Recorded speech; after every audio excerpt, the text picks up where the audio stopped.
প্রয়োজন পড়লে কুকামো করে থুয়ে যাবো। জবাব দিয়া কইতাছে দরকার হইলে আজকে কুকামও করব। এই কুকাম করলে কিন্তু মামলা খাইতে হয় জানেননি, পুলিশ কিন্তু আছে এনে। এমন মামলা খাইবেন ছুড়েন না মানুষ পাইবেন না। আমারে কিন্তু কিছু কইতে পারবেন না, আমারে কাম দিছে এই শফিক ভাইয়ের সব দায়িত্ব। আজকে রাইতে আমি কাম করে থুয়ে যাবো। এটা তখন মামলা খাইবেন তো দর্শন মামলা।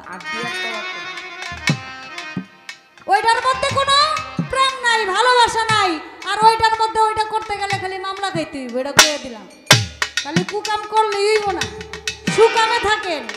সাধু গুরু মনি ঋষি যারা আউলিয়া তারা যেই কামে থাকে, তারা যেই প্রেমে থাকে, ওই প্রেমে থাকেন। হিকাল হইছে গোটা কাম।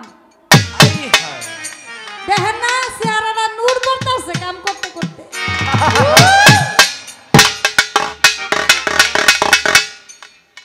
বেশি কাম করতে যাইয়েন না, এরা আগাও যাইব পাছাও যাইব একবারে। সকালবেলা রাতের বেলা কি সুন্দর কাজল দেওয়ান, কি সুন্দর দেখা যায় টলটুইলা চেহারা। সকালবেলা উমাইল্লা মুরগির মতো ঝুলতে পারে।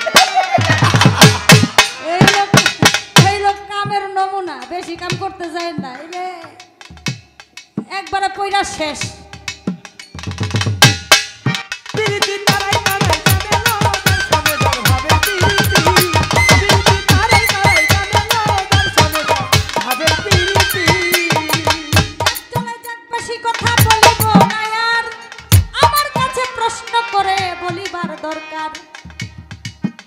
বলে আদম হাওয়া বেহেশতের মধ্যে ছিল,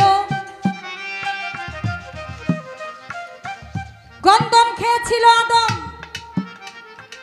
বেহেশত থেকে বিতাড়িত হয়ে দুনিয়াতে আসে। বেহেশতি কাপড় আল্লাহ খুলে রেখে দেন বেহেশতের কাছে, বলবো সবার সাথে। এটা কি কাম ছিল না প্রেম ছিল? যদি প্রেম থাকে তাই তাহলে বেহেশতি কাপড় কেন খুললো বলেন নাই আমায়? প্রেমই তো ছিল। আল্লাহ তো প্রেম করার জন্যই বেহেশতের মধ্যে তাদেরকে রেখেছিলেন, যে তোমরা থাকো প্রেম করো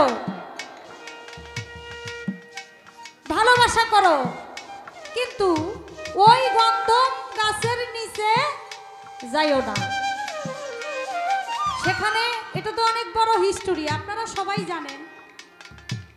সেখানে শয়তান কুচক্র করে ঢুকে গন্ধম গাছের ফল ছিঁড়ে পিতা আদম আলাইহিস সালামকে খাওয়ায়। এটা শয়তানের একটা কুমন্ত্রণা ছিল, আর কিছু না। ওইখানে প্রেম ছিল, ভালোবাসা ছিল, কারণ আমার আল্লাহই তো বলে দিছে যতক্ষণ তোমরা প্রেমের মধ্যে থাকবা ততক্ষণ তোমরা সবকিছু পাইবা। যখন ওই গন্ধম গাছের নিচে গিয়া গন্ধম ফল খাইবা তখনই তোমরা বেহেশতের থেকে বিতাড়িত হয়ে যাবে। তাহলে যখন ওই শয়তানের কুমন্ত্রণায় পড়ে যখন গন্ধম গাছের থেকে গন্ধম ছিঁড়ে খাইলো তখনই বেহেশত থেকে বিতাড়িত হয়ে গেছে। বেহেশতে না থাকলে একটা মানুষ বেহেশতে পোশাক পরা থাকতে পারে না। তাই তো সে বেহেশত থেকে যখন বিতাড়িত হয়ে যায় তখন সাথে সাথে তার বেহেশতি পোশাক শরীর থেকে খুলে পড়ে যায়।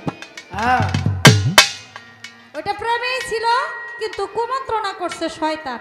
এখানে আমার আল্লাহও নিষেধ করছে, কিন্তু আল্লাহর নিষেধ অমান্য করে শয়তানের কাজ শয়তানে করছে। এর জন্য আদম এবং হাওয়াকে আল্লাহ পাক রব্বুল আলামিন 350 বছর তাদেরকে শাস্তি স্বরূপ, একজন সরণদ্বীপ আর একজন জেদ্দায়, দুজন দুই জায়গায় তারা ছিল। অবশেষে আমার রাসূল নামের মহব্বতে তারা মুক্তি পেয়েছিল।